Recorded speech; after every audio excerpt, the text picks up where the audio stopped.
अब अगर मैं जनरल ऑटो रिपेयर प्रिकॉशंस की बात करूं तो देखिए इसमें क्या क्या है।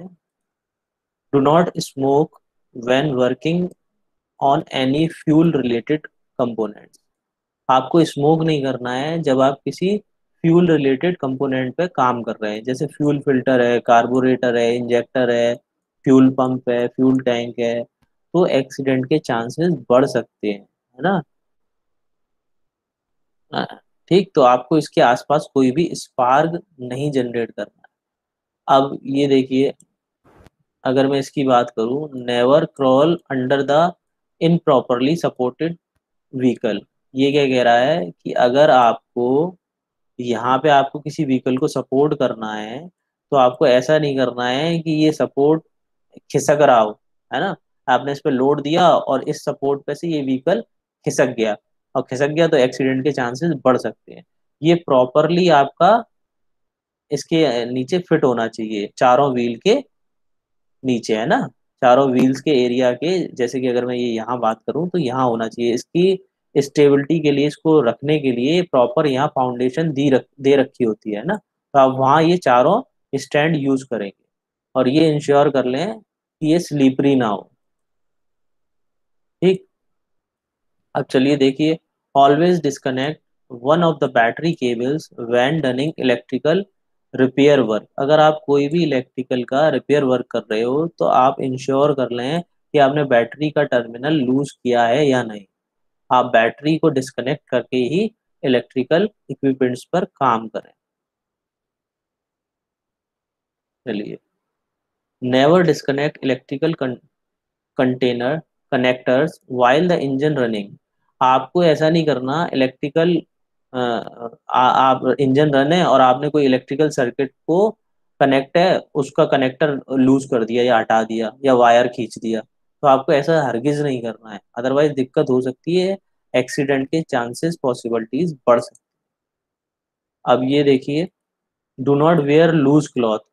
जैसा कि अभी हमने पिछली क्लासेस में पढ़ा था कि आपको ढीले कपड़े, लंबे बाल नहीं रखने हैं, है ना। आप क्या कर रहे हैं, कोई इंस्पेक्शन कर रहे हैं, आप बोनट खोल के इंजन स्टार्ट किया हुआ है तो ये वी वेल्ड पुली आपकी रन कर रही है ना, इंजन रन कर रहा है। तो जैसे ही आप झुके तो आपका कोई ढीला कपड़ा उसमें अटक गया, लंबे बाल अटक गए। ठीक। तो आपको इन सारी चीजों का ध्यान रखना है। ठीक। चलिए नेक्स्ट देखते हैं। Never open the radiator cap on the hot engine. जैसा कि हमने कूलिंग सिस्टम में पढ़ा था कि अब गाड़ी रन करके आई है और फिर आप क्या कर रहे हैं, गाड़ी रन करके आई और आपने इमिजिएटली रेडिएटर कैप को खोल दिया। तो इस दौरान क्या होगा, इस रेडिएटर कैप में हाई प्रेशर वाटर वेपर्स होंगे जो आपकी आंखों में जा सकते हैं, आपके स्किन पे जा सकते हैं, जिससे इंजरी हो सकती है। तो आपको विशेष ध्यान रखना है कि जब गाड़ी का इंजन नॉर्मल टेम्परेचर पे आ जाए, कूल हो जाए, तो आपको वो रेडिएटर कैप खोलनी है। इट मीन्स जब उसमें से proper water vapour, steam almost निकल चुकी हो। ठीक। अब अगर मैं बात करूं यहाँ पर, देखिए, avoid electric shock when working around the ignition system.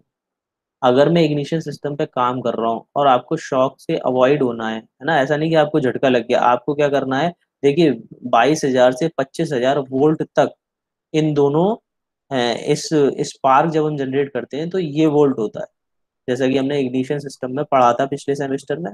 तो अगर ये हाई टेंशन केबल जा रही है और आपने इसमें इंसुलेशन नहीं है और आपको इलेक्ट्रिकल वर्क कर रहे हैं और इसको आपने पकड़ लिया, तो आपको झटका लग सकता है। तो आपको इस बात का विशेष ध्यान रखना है। आपको यहाँ पे कानों को, आंखों को, सबको प्रोटेक्ट करके चलना है। अगर कोई हैवी साउंड पे आप काम कर रहे हैं, ठीक, कोई हैमरिंग कर रहे हैं, आप न्यूमेटिक टूल पे काम कर रहे हैं, तो यहाँ पे हैवी साउंड आता है।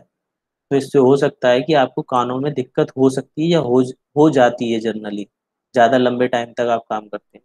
तो आपको प्रोटेक्ट करके रखना है आपकी आंखों को, कानों को। ठीक। अब देखिए, ब्रीथिंग की बात कर रहा है ये, वेयर द ब्रीथिंग प्रोटेक्शन। इसमें क्या है, अगर आप कहीं किसी पेंट शॉप में काम कर रहे हैं, तो आपको प्रॉपर मुंह और नाक आपको कवर करके रखना है, क्योंकि उसमें से जो फ्यूम्स हैं वो आप अंदर इनहेल करेंगे, जो कि आपकी सेहत के लिए नुकसानदायक है। उससे आपको कई बीमारियां हो सकती हैं, लंग्स प्रॉब्लम और कुछ स्किन प्रॉब्लम, बहुत सारी डिजीजेस हो सकती हैं। तो आपको प्रॉपर अपने फेस को कवर करके रखना है, नाक और मुंह को स्पेशली। चलिए, अब हम इनके डाउट्स लेते हैं। अब आप लोगों के इन स्लाइडों में जो भी डाउट्स हैं वो आप वन बाय वन पूछ सकते हैं, फिर उसके बाद हम